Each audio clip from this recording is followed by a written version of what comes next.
A fetus was reportedly found at the intersection of Spanish Town Road and Rose Lane, Kingston 11 on Thursday. Observer Online understand that the fetus, which is said to be of a male child, was spotted in a puddle of sewage water on the roadway and was removed and placed on the sidewalk. Kingston Western Police are now on the scene as crime detectives process the scene. The St. Andrew South Police are today searching for a man who allegedly killed one of his sisters while wounding another following a heated dispute over food items. According to the police reports, an argument developed among the three siblings at a house on Denver Crescent in Mar Valley about 7 p.m. on Wednesday.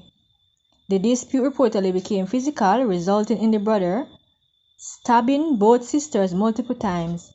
Both women were taken to hospital where one succumbed to her injuries while the other was treated and released. The victim has been identified as Kenisha Royal of New Barnett Avenue, Mar Valley, Kingston 20.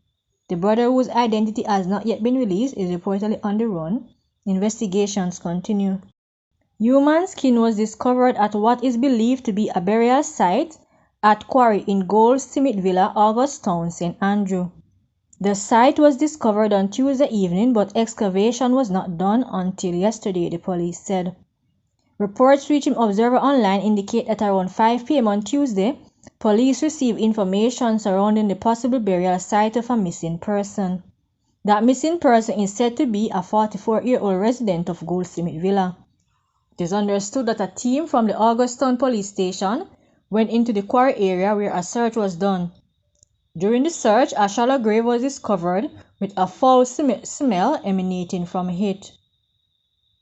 Around 12:45 p.m. Wednesday, the scene was excavated and processed, during which the left foot of a black shoe along with what appeared to be foot skin was found inside the grave, the Observer Online was told.